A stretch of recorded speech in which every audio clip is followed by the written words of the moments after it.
Welcome to know physics with me. So இன்னைக்கு நம்ம பார்க்க போகிறது ரொம்ப இன்ட்ரெஸ்டிங்கான டாபிக் டைரக்ஷன்.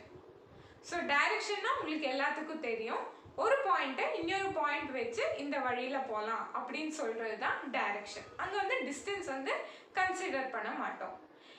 இந்த செஷனில் நம்ம டைரக்ஷன் பேஸ் பண்ணியும் டைரக்ஷன் அண்ட் டிஸ்டன்ஸ் பேஸ் பண்ணியும் இருக்கிற கொஸ்டின் சால்வ் பண்ணலாம். ஓகேங்களா? இன்னும் ஒரு வெரைட்டி கொஸ்டின் இருக்குது ஷேடோ பேஸ் பண்ணி. ஸோ அந்த கொஸ்டினை நம்ம டிஃப்ரெண்ட் செஷனில் கவர் பண்ணலாம். ஏன்னா எல்லாம் ஒட்டுக்கா சொன்னால் ரொம்ப கன்ஃபியூசிங்காக இருக்கும். ஓகேங்களா? ஸோ இந்த கான்செப்டை நம்ம தெளிவாக புரிஞ்சுக்கலாம். ஸோ டைரக்ஷன்னா ஜென்ரலாக நம்ம என்ன டைரக்ஷன்ஸ் எல்லாம் சொல்லுவோம்? East, west, north, south. கரெக்டுங்களா?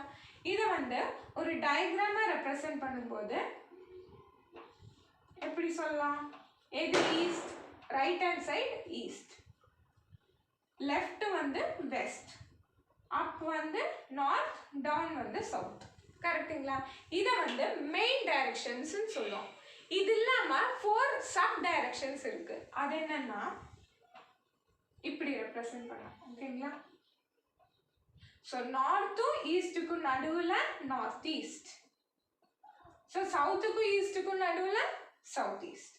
எஸ், சவுத்துக்கும் வெஸ்ட்டுக்கும் நடுவில் சவுத் வெஸ்ட், நார்த்துக்கும் வெஸ்ட்டுக்கும் நடுவில் நார்த் வெஸ்ட். ஸோ இதுதான் அந்த 4 சப் டைரக்ஷன். டோட்டலி 8 டைரக்ஷன்ஸ் இருக்கு. இது கிளியருங்களா? இதை வந்து கன்ஃபியூஸ் பண்ணிக்காதீங்க. ஓகே? ஸோ டைரக்ஷன் பொறுத்த வரையிலும் நம்ம கவனமாக இருக்க வேண்டிய 2 பாயிண்ட்ஸ் இருக்கு. ஒன்று வந்து டைரக்ஷன் பேஸ் பண்ணி, அதாவது a person is moving towards north அப்படின்னா நார்த்னா டாப்னு சொல்லியாச்சு. ஸோ மேலே போறாரு. ஓகேங்களா? then he moved towards his east. ஈஸ்ட்னா இங்கேருந்து ஈஸ்ட் நம்ம என்ன சொல்லியிருக்கோம்? East right hand side. கரெக்டுங்களா? So moving towards east. then he moved towards south அப்படின்னு சொன்னால் சவுத் எங்க? கீழே. கரெக்டுங்களா? ஸோ கீழே வராருன்னு அர்த்தம். then he moved towards his west அப்படின்னா இங்கேருந்து வெஸ்ட் எப்படி இருக்கும்? இப்படி. ஸோ இப்படி தான் மூவ் பண்ணணும். ஓகே? செகண்ட் பார்ட் என்னன்னா a person faces north அப்படின்னா நார்த்னா top, then he moved towards his left அப்படின்னா நீங்க வந்து அங்கே நின்னா என்ன டைரக்ஷன்ல மூவ் பண்ணுவீங்கன்னு யோசிக்கணும். ஓகேங்களா? உங்களோட லெஃப்ட் எது? இப்போ நான் இந்த மேலே பார்த்து நிற்கிறேன். ஸோ என்னோட லெஃப்ட் தான் இருக்கும் இது. கரெக்டுங்களா? Move towards left. Then he move towards right. ரைட்னா இப்போ நான் இந்த சைட் டேர்ன் பண்ணி இருக்கேன். இப்போ என்னோட ரைட் எது? இது. ஓகேங்களா? ஸோ ஹி மூவ் டுவர்ட்ஸ் ரைட்னு சொன்னால் இப்படி மூவ் பண்ணும். Now he turns towards left அப்படின்னு சொன்னால் இப்படி மூவ் பண்ணும். கிளியருங்களா?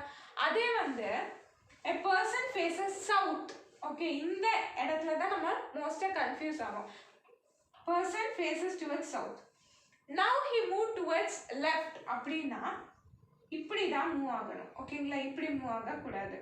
இதை பேஸ் பண்ணி மூவ் ஆகக்கூடாது. இங்கே ஆரோ போட்டிருக்கோம் இல்லையா? ஸோ இதுலேருந்து லெஃப்ட், அதாவது நம்ம வந்து இந்த சைட் பார்த்துருக்கோம். ஸோ நம்மளோட லெஃப்ட் எது? இந்த சைடு. அப்படிதான் நம்ம கன்சிடர் பண்ணோம். இந்த போர்ஷனில் நிறைய இடத்துல தப்பு பண்ணுவோம். ஸோ அதை நோட் பண்ணிங்கன்னா ஆல்மோஸ்ட் ஈஸியாக உங்களால் டைரக்ஷன் கொஸ்டினை சால்வ் பண்ண முடியும். ஓகேங்களா? இப்போ டைரெக்டாக நம்ம கொஸ்டின் சால்வ் பண்ண ஆரம்பிக்கலாம். ஓகே? ஸோ ஃபர்ஸ்ட் கொஸ்டின் பார்த்துடலாம். a man walks 5 kilometers towards south. ஓகேங்களா? சவுத்னா கீழே இருக்கிற direction.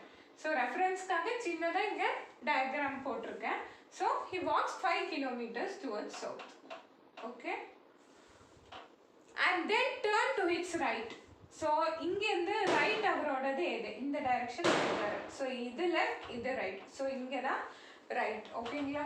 So he turns towards his right. after walking 3 kilometers he turns to his left. அப்போ he walks 3 kilometers. அதுக்கப்புறம் he turns to his left. இப்போ left எப்படி இருக்காங்க? இந்த டைரக்ஷனில் இருக்காங்க. லெஃப்ட்னா இப்படி போவாங்க. கரெக்டுங்களா? So he turns to its left and walks 5 kilometers. திரும்பவும் 5 kilometers நடக்கிறார். கரெக்டுங்களா? இது வரைக்கும் புரிஞ்சுதா? now in which direction is he from the starting place? So first பாயிண்ட்ல நீங்கள் என்ன சொல்லுவீங்க? he is in south direction. கரெக்டுங்களா? ஆனால் அது தப்பான ஆன்சர். ஏன்னா கொஸ்டின் என்னன்னா now he is in which direction from the starting place. So இங்கேருந்து ஸ்டார்ட் பண்ணாரு. ஸோ அங்கேருந்து பார்க்கும்போது இவர் எந்த டைரக்ஷனில் இருக்காரு? இப்படி இருக்காரு. ஸோ இப்படி இருக்கிற டைரக்ஷன் இங்கே என்னது? South west. கரெக்டுங்களா? So he is in southwest direction with respect to the starting point. கிளியருங்களா? ஸோ அதுதான் உங்களோட ஆன்சர். சவுத் வெஸ்ட் தான் ஆன்சர். இங்கே வந்து டிஸ்டன்ஸ் பற்றி உங்களுக்கு கேட்கவே இல்லை. ஸோ அது வந்து கேல்குலேட் பண்ண தேவையில்லை. Suppose he said what distance from the starting point கேட்டிருந்தாங்கன்னா 5 kilometre இங்கே நடந்திருக்காரு. 5 + 3 8, 8 + 5 13 சொல்லிட்டு உங்க ஆன்சர் கொடுத்துருக்கணும். ஓகேங்களா? Next question. Gayu started from her house towards north. நார்த்னா மேலே. கரெக்டுங்களா? S. After covering a distance of 8 kilometer. அப்போ 8 kilometer. She turned towards left. So இங்கிருந்து leftனா இப்படி. Left and covered a distance of 6 kilometer. Okay. What is the shortest distance now from her house? ஓகேங்களா? So இங்கேருந்து இங்கே இருக்கிற shortest distance என்னன்னு கேட்குறாங்க. So இப்படி இருந்து இப்படி போனால் 8 + 6 14 கிலோமீட்டர்ஸ் கவர் பண்ணணும். அதே வந்து இப்படி வரலாம். கரெக்டுங்களா? இது ஒரு ஷார்ட்டஸ்ட் டிஸ்டன்ஸ். எப்பவுமே யோசிச்சுக்கோங்க, இது வந்து பித்தாகரஸ் தியரம். ஸோ இது வந்து ABCன்னு எடுத்தோம்னா AC² = AB² + BC². Shortest distance கண்டுபிடிக்க சொன்னாங்கன்னா இதுதான் மெத்தட். ஓகேங்களா? ஸோ ஏசிங்கிற பாயிண்ட் தான் உங்களோட shortest distance. Okay. So AB². AB என்ன? 8. 8² வந்து 64 ப்ளஸ் BC எவ்வளோ? 6. 6² 36. ஓகேங்களா? So AC² = 64 + 36. So AC² = 100. So AC is equal to square root of 100, which is equal to 10 kilometers. So actually Gayu ABC இந்த point touch பண்ணி போயிருந்தாங்கன்னா அவங்க வந்து 14 kilometers cover பண்ணியிருக்கணும். ஆனால் shortest distance 10 kilometersல அவங்க வந்துட்டு இந்த பாயிண்ட்டை ரீச் பண்ணிடலாம். ஓகேங்களா? கிளியரா? நெக்ஸ்ட் கொஸ்டின் போலாம். நீங்களே சால்வ் பண்ண ட்ரை பண்ணுங்க. Okay. Y is in the east of X. So X இங்கே இருக்குன்னா y is in the east of x. அப்போ y வந்து இந்த டைரக்ஷனில் இருக்குது. ஈஸ்ட்னா ரைட் ஹேண்ட் சைட். கரெக்டுங்களா? எஸ். இப்படி வேணா போட்டுக்கோங்க. which is in the north. So இங்கே which வந்துட்டு y-ஐ ரெப்ரசென்ட் பண்ணுதா எக்ஸை ரெப்ரசென்ட் பண்ணுதான்னு உங்களுக்கு டவுட் இருக்கும். ஸோ ஸ்டேட்மெண்ட் ஃபுல்லாக ரீட் பண்ணுங்க, உங்களுக்கு புரியும். ஆனாலும் சொல்கிறேன், இது ஆல்ரெடி நான் ரிலேஷன்ஷிப்லேயே சொல்லிட்டேன். ஹூஸ்ன்னு சொன்னால் செகண்ட் பர்சனை ரெப்ரசென்ட் பண்ணுறாங்கன்னு அர்த்தம். அதே மாதிரி இங்கே விச்னு சொன்னால் செகண்ட் பர்சனை ரெப்ரசென்ட் பண்ணுறாங்க. So which is in the north of ஜெட்னா X is in the north of ஜெட்னு அர்த்தம். ஏன்னா y முதல்ல கொடுத்துருக்காங்க, எக்ஸ் செகண்டாக கொடுத்துருக்காங்க. ஸோ செகண்ட் பர்சன் யார்? எக்ஸ் தான். So X is in the north of Z. So ஜெட்டுக்கு நார்த்தில் தான் எக்ஸ் இருக்குது. நார்த்துனா மேலே இருக்குது. கரெக்டுங்களா? Yes. If P is in the south of Z, so Z ஓட சவுத்தில் P இருக்கு. கரெக்டா? சவுத்னா கீழே. So P வந்து Z ஓட கீழே இருக்கு. Then in which direction of Y is P? So Yக்கு P எந்த டைரக்ஷன்ல இருக்காங்கன்னு கேட்குறாங்க. கொஸ்டினை கிளியரா புரிஞ்சுக்கோங்க. Pக்கு Y எந்த டைரக்ஷன்ல இருக்காங்கன்னு கேட்கல. Yக்கு P எந்த டைரக்ஷன்? ஸோ இந்த டைரக்ஷன் என்னது? South west. So south west தான் ஆன்சர். கிளியரா? நெக்ஸ்ட் கொஸ்டின் பார்க்கலாம். If south east becomes north, north east becomes west and so on, what will west become? So இது வந்து ரொம்ப ஈஸியான கொஸ்டின். கொஸ்டின் பார்க்கும்போது கஷ்டமாக இருக்கும், ஆனால் கான்செப்ட் புரிஞ்சால் ஈஸியாக சால்வ் பண்ணலாம். ஸோ உங்களுக்கு வந்துட்டு தெரியும் ஈஸ்ட் வெஸ்ட் நார்த் சவுத். இதையே என்லார்ஜ் பண்ணி போடுங்க. ஓகேவா? East west north south. அப்புறம் சப் டைரக்ஷன்ஸ் போட்டுக்கோங்க. ஏன்னா இங்கே சப் டைரக்ஷன்ஸ் பேஸ் பண்ணி தான் இருக்கு. ஸோ அதுவும் போட்டுக்கோங்க. North west south west. கரெக்டுங்களா? எஸ். இப்போ கொஸ்டின் ரீட் பண்ணுங்க. If south east becomes north, south east எங்கே இருக்கு? இது வந்து நார்த் ஆகுது அப்படின்னு சொல்றாங்க. அடுத்தது north east becomes west. North east எங்கே இருக்கு? இது வந்து வெஸ்ட் ஆகுது அப்படின்னா வாட் வில் வெஸ்ட் பிகம், இது வந்து என்னவா இருக்கும் அப்படின்னு கேட்குறாங்க.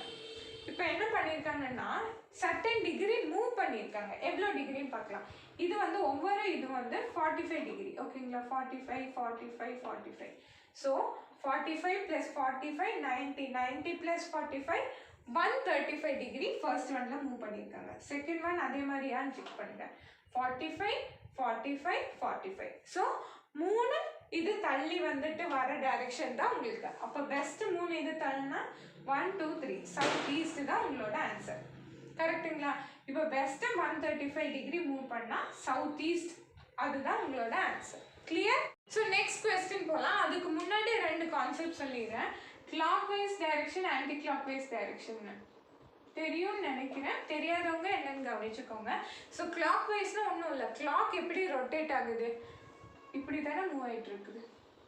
இங்கே 1 2 3னா இப்படி தானே மூவ் ஆகுது உங்களோட மினிட்ஸ் அண்ட் செகண்ட்ஸ். ஸோ அதுதான் கிளாக் வைஸ். அதே ஆன்டி கிளாக் வைஸ்னால் இப்படி போகிறது தான் ஆன்டி கிளாக் வைஸ். கிளியருங்களா. எஸ். இப்போ வந்துட்டு நம்ம கொஸ்டினுக்கு போகலாம். A man is facing north. So man is facing north. He turns 45 degree in clockwise direction. அதாவது 45 டிகிரினா நான் என்ன சொன்னேன், ஒரு பார்ட் கவர் பண்ணுறது தான் 45 டிகிரி. ஸோ இப்போ வந்து அவர் என்ன இருக்காரு, நார்த் ஈஸ்டில் இருக்கார். கிளியரா. 45 டிகிரி. எஸ், இது வேணா போட்டுக்கோங்க. And then another 180 degree in the same direction. Same direction na எதில் இருக்காரு, clockwise இருக்காரு. So 180 டிகிரினா 4 times ஆகணும். So 1 2 3 4. கிளியரா. ஸோ இப்போ என்னதுல இருக்காரு, சவுத் வெஸ்ட் டைரக்ஷன். இது வந்துட்டு 180 டிகிரி. கரெக்டுங்களா. 1 2 3 4. And then 45 degree in the anti-clockwise direction. So இப்போ இந்த சவுத் வெஸ்ட்ல இருக்காரு. இங்கேருந்து திரும்ப ஆன்டி கிளாக் வைஸ் டைரக்ஷனில் போகும்போது இது என்ன இருக்கு, சவுத். சவுத்துக்கு வந்துடுறாரு. Find which direction he is facing now. இப்போ என்ன டைரக்ஷனில் இருக்காரு, சவுத்தில் இருக்காரு. கிளியருங்களா. ஃபர்ஸ்ட் வந்து கிளாக் வைஸ் டைரக்ஷனில் 45 டிகிரி மூவ் ஆகுறாரு. அப்போ நார்த்துலேருந்து மூவ் ஆகும்போது நார்த் ஈஸ்ட்டுக்கு வந்துடுறாரு. அதுக்கப்புறம் 180 டிகிரி சேம் டைரக்ஷனில் போகிறாங்க அப்படின்னாங்க. அப்போ 1 2 3 4. 4 45 is equal to 45 plus 45 90. திரும்ப ஒரு 90 சேர்ந்ததான் 180. கரெக்டுங்களா. ஸோ 4 குவாட்ரண்ட் மூவ் பண்ணியிருக்காரு. ஸோ 180 டிகிரின்னு சொல்லும்போது சவுத் வெஸ்ட் டைரக்ஷனில் இருக்காரு. திரும்ப அவர் என்ன பண்ணுறாரு, 45 டிகிரி ஆன்டி கிளாக் வைஸ் டைரக்ஷனில் மூவ் பண்ணுறாரு. ஸோ ஆன்டி கிளாக் வைஸ் டைரக்ஷனில் மூவ் பண்ணும்போது அவர் வந்து எந்த டைரக்ஷனில் இருக்காரு, சவுத் டைரக்ஷனில் இருக்காரு. நெக்ஸ்ட் கொஸ்டின் பார்த்துடலாம். One day Ram left home and cycle 20 kilometers southwards. So இப்படி வந்து 20 kilometers போகிறார். Turned right. ஸோ இங்கிருந்து ரைட் எது, இந்த டைரக்ஷனில் இருக்கும்போது இங்கே turn right and cycle 10 kilometers. And turned right and cycle 20 kilometers. So இங்கிருந்து ரைட் எது, இந்த டைரக்ஷன். திரும்ப 20 kilometers ரைட் பண்ணுறாரு. ஓகேங்களா. And turned left and cycled 20 kilometers. So இங்க இந்த left வந்து இங்க 20 kilometers. How many kilometers will he have to cycle to reach his home straight? So இதுதான் அவரோட ஹோம். அங்கேருந்து இவ்வளோ டைரக்ஷன்ஸ் மூவ் பண்ணிட்டு இங்கே இருக்காரு. இப்போ என்ன சொல்கிறாங்கன்னா, ஸ்ட்ரெயிட்டாக போனால் அவர் வீடை எவ்வளோ கிலோமீட்டர்ஸில் ரீச் பண்ண முடியும் அப்படின்னு கேட்குறாங்க. ஸோ இங்கேருந்து இங்கே 20 kilometers, இங்கேருந்து இங்கே ஒரு 10 kilometers. So 20 + 10 30 kilometers. கிளியரா. அவங்க ஸ்ட்ரெயிட்டாக கேட்குறாங்க, அதனால இங்கேருந்து இங்கே டைரெக்டாக போனோன்னா 20 + இங்கே ஒரு 10 30 kilometers. நெக்ஸ்ட் கொஸ்டின் பார்த்தலாம். Latha walk 20 meters towards north. So 20 meters towards north. ஓகேங்களா. Then she turn right and walks 30 meters. Right walk பண்ணி 30 meters. Then she turns right. So இங்கே இந்த ரைட் வந்து இங்கே. ஓகேங்களா. And walks 35 meters. So இங்கே வந்து 20 தான். So 35 னா லாங்காக போகும். 35 meters. Okay. Then she turns left and walks 15 meters. Left னா இங்கே இருந்து இது left இது. இங்கே இங்கே தான் கன்ஃபியூஸ் ஆகும் பார்த்தீங்களா. ஸோ இந்த டைரக்ஷனில் இருக்காங்க. ஸோ அங்கேருந்து லெஃப்ட்னு சொல்லும்போது இங்கே இல்லாட்டி நம்ம எப்படி யோசிப்போம், இந்த சைடுன்னு யோசிப்போம். ஓகேவா. ஸோ இங்கே வந்து கேர்ஃபுல்லாக இருக்கணும். And walks 15 meters. Finally, she turns left and walks 15 meters. இங்கிருந்து left வந்து இங்க. And walks 15 meters. Okay. In which direction and how many meters is she from the starting point? So இங்க தான் starting. So இங்க இருந்து starting to end. So அவங்க question என்னன்னா direction எதுல இருக்காங்க, second question என்னன்னா distance. So direction வந்துட்டு என்ன directionல இருக்காங்க, eastல இருக்காங்க. With respect to இந்த point பார்த்தீங்கன்னா இங்கே தானே இருக்காங்க. ஸோ இந்த பாயிண்ட்ல பார்க்கும்போது ஈஸ்டில் இருக்காங்க. ஓகேவா. எவ்வளோ கிலோமீட்டர்ஸ்ன்னு கேட்டாங்க. ஸோ இது எவ்வளோ மீட்டர்ஸ், 30 மீட்டர்ஸ். கரெக்டுங்களா. அடுத்தது இங்கேருந்து இங்கே எவ்வளோ, 15 மீட்டர்ஸ். கரெக்டுங்களா. So 30 + 15 which is equal to 45 meters. Clear? Next question பார்த்தலாம். Ajju walks 24 kilometers towards east. So 24 kilometers. Okay. And turns to right hand side and takes a drive of another 10 kilometers. So in the right and the 10 kilometers. Okay. He then turning to his right, drive towards west னு கொடுத்திருக்காங்க. இல்லாட்டி உங்களுக்கு தெரிஞ்சிருக்கணும். Turn towards right னா இங்க இருந்து right எது, இந்த direction. And turns towards right and drives another 10 kilometers. So 10 தான் போடணும். ஸோ இதோட ஸ்டாப் பண்ணியிருக்கேன். ஏன்னா இங்கே 24 கவர் பண்ணியிருக்காரு, இங்கே 10 தான் கவர் பண்ணியிருக்காரு. Okay. He then turned towards his left. So இங்கேருந்து லெஃப்ட் வந்து இது. And walks another 8 kilometer. Okay. After that he turns to his right and travels 14 kilometers. So இங்கேருந்து ரைட் வந்து இது. So 14 kilometers. ஓகேங்களா. இப்போ question என்னன்னா how far is he from his initial point and in which direction? So initial point வந்து இது. ஓகேவா. இதுலேருந்து எந்த டைரக்ஷனில் இருக்காரு, என்ன டிஸ்டன்ஸ் கவர் பண்ணியிருக்காருன்னு கேட்டிருக்காங்க. ஸோ ஃபைனல் பாயிண்ட் இது. ஸோ எந்த டைரக்ஷனில் இருக்காரு, இனிஷியல் பாயிண்ட்லேருந்து பார்க்கும்போது சவுத் டைரக்ஷன். கரெக்டுங்களா. ஓகே. ஃபர்ஸ்ட் டிஸ்டன்ஸ் கால்குலேட் பண்ணுங்க, அப்போ கரெக்டாக டைரக்ஷன் கிடைக்கும். ஏன்னா இப்போ நான் இங்கே ஆட் பண்ணியிருக்கேன் நீங்கள் நினைக்கலாம். இல்லாட்டி இந்த பாயிண்ட் இங்கேருந்து பார்க்கும்போது சவுத் வெஸ்ட், அந்த கன்ஃபியூஷனே வேண்டாம். டிஸ்டன்ஸ் கால்குலேட் பண்ணிடுங்க, அப்போ உங்களுக்கு கரெக்டாக எந்த டைரக்ஷன் சொல்லலாம். இப்போ வந்துட்டு இப்போ நீங்கள் எப்படி டிஸ்டன்ஸ் கால்குலேட் பண்ணுவீங்க, 24 + 10 + 10 + 8 + 14 அப்படி தானே. அது கிடையாது. இங்கே பாருங்க 24 கிலோமீட்டர்ஸ் அவர் போயிருக்காரு. அதே மாதிரி இங்கே பாருங்க 10 கிலோமீட்டர்ஸ் முதல்ல, அதுக்கப்புறம் ஒரு 14 கிலோமீட்டர்ஸ் இந்த டைரக்ஷனில் ரிட்டர்ன் வந்திருக்காரு. கிளியரா. ஸோ இந்த 24 இந்த 24 கேன்சல் அவுட் ஆயிரும். 10 + 14 வந்து 24 தானே. ஸோ இதுவும் கேன்சல் அவுட் ஆயிடும். ஸோ மிச்சம் இவர் ட்ராவல் பண்ணது தான் total distance from initial to final point. So 10 kilometre 8 kilometre. So 10 + 8 which is equal to 18.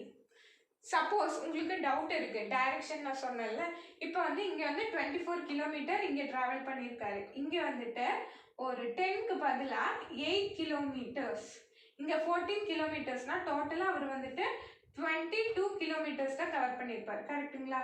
So இப்படி ஜாயின் பண்ணுவீங்க. ஓகேவா. அப்போ அவர் எந்த டைரக்ஷனில் இருக்காருன்னு கேட்டால் சவுத் ஈஸ்ட்னு சொல்லலாம். கிளியரா. இங்கே பாருங்க இந்த டிஸ்டன்ஸு இந்த டிஸ்டன்ஸு கால்குலேட் பண்ணதுக்கப்புறம் நீங்கள் டைரக்ஷன் வந்துட்டு சொன்னால் போதும். ஸோ இங்கே 24 கவர் பண்ணியிருக்காரு, அதே 24 இங்கே வந்து ஃபஸ்ட்டு 10 கிலோமீட்டராகவும் அதுக்கப்புறம் 14 கிலோமீட்டராகவும் கவர் பண்ணியிருக்காரு. ஸோ 24 கேன்சல் அவுட் ஆயிரும். ரிமைனிங் இந்த டிஸ்டன்ஸ் அவர் கவர் பண்ணது தான் நம்ம கால்குலேட் பண்ணோம். ஸோ 10 + 8. ஸோ 10 + 8 வந்து 18 கிலோமீட்டர்ஸ் சவுத்தில் இருக்காரு இப்போ when compared to his initial point. Clear? இப்போ லாஸ்ட் கொஸ்டின் பார்த்தலாம். Man is facing north west. North வெஸ்ட்னா என்ன டைரக்ஷன், இந்த டைரக்ஷன். இது நார்த், இது இந்த சைடு இருக்கிறது north west. Okay. he turns 90 degree in the clockwise direction. So இங்கேருந்து இந்த சைடு திரும்புறாரு. எவ்வளோ டிகிரி, 90 டிகிரி. ஸோ இது வந்து ஒரு 45 டிகிரி, திரும்ப ஒரு 45 டிகிரி. கரெக்டுங்களா. So 90 degree in clockwise direction. Then 180 degree in the anti-clockwise direction. அப்போ 4 times is moving. இங்கே இருக்கார் இப்போ, அதாவது நார்த் ஈஸ்ட் டைரக்ஷனில் இருக்காரு. அங்கேருந்து 180 டிகிரி. ஸோ இது ஒரு 90, திரும்ப இப்படி வரும், இப்படி இப்படி கரெக்டுங்களா? So 4 times. இது வந்து எந்த டைரெக்ஷனில் இருக்கார்? இப்போ சவுத் வெஸ்ட் டைரெக்ஷனில் இருக்கார். அண்ட் தென் அனதர் 90 டிகிரி இந்த சேம் டைரெக்ஷன்னா திரும்பவும் anti clock wise direction. So இங்கே ஒன்று, இங்கே ஒன்று. இப்போ வந்து south east direction 2 time move ஆகும்போது. கிளியருங்களா? So which direction is he ஃபேஸிங்னா? South east. கிளியரா? ஃபர்ஸ்ட் வந்துட்டு என்ன இருக்காரு? நார்த் வெஸ்ட் பொசிஷனில் இருக்காரு. அங்கேருந்து 45 டிகிரி 90 டிகிரி மூவ் ஆகுறாரு towards clock wise direction. So 90 degree move ஆகும்போது 2 டைம் மூவ் ஆகணும். ஸோ நார்த் ஈஸ்ட் பொசிஷனில் இருக்காரு. அதுக்கப்புறம் அங்கேருந்து 180 degree anti clock wise direction. So ஒரு 90 திரும்ப ஒரு 90. ஸோ சவுத் வெஸ்ட் பொசிஷனில் இருக்காரு. அதுக்கப்புறம் அங்கேருந்து 90 டிகிரி சேம் டைரெக்ஷன் மூவ் ஆகுறாரு. ஸோ 45 45. ஸோ சவுத் ஈஸ்ட் டைரெக்ஷனில் இருக்காரு. ஸோ ஒன்ஸ் இந்த மாதிரி கொஸ்டின் கேட்டால் நீங்கள் ஃபஸ்ட்டு இந்த டயக்ராம் போட்டாலே அங்கேருந்து ஆன்சர் ஈஸியாக நீங்கள் சொல்ல முடியும். இந்த மாதிரி போட்டு சால்வ் எல்லாம் பண்ண தேவையே கிடையாது. இந்த டயக்ராம் போட்டிருந்தீங்கன்னா பார்த்து உங்களால் ஆன்சர் சொல்ல முடியும். ஸோ இன்றைக்கி நம்ம டிஸ்கஸ் பண்ண டாபிக் டைரக்ஷன் உங்களுக்கு எல்லாத்துக்கும் கிளியராக புரிஞ்சிருக்கும்னு நம்புகிறேன். ஸோ இப்போ 2 கொஸ்டின்ஸ் வரும். அதை வந்து நீங்கள் சால்வ் பண்ணி இந்த ஆன்சரை கமெண்ட் பாக்ஸில் கொடுங்க. ஸோ நிறைய கொஸ்டின் சால்வ் பண்ணி பாருங்கள். கண்டிப்பாக சில கொஸ்டின்ஸ் எல்லாம் நீங்கள் இந்த போட்டு பார்க்குறதுக்கு இல்லாமே உங்களால் ஆன்சர் பண்ண முடியும். ஸோ இந்த வீடியோ பிடிச்சிருந்ததுன்னா லைக் பண்ணி உங்கள் ஃப்ரெண்ட்ஸ்க்கு மறக்காமல் ஷேர் பண்ணுங்கள். இந்த சேனல் மறக்காமல் சப்ஸ்கிரைப் பண்ணுங்கள். ஸோ தேங்க்யூ ஃபார் வாட்சிங் this video. Thank you for all the support given. Keep supporting. So thank you.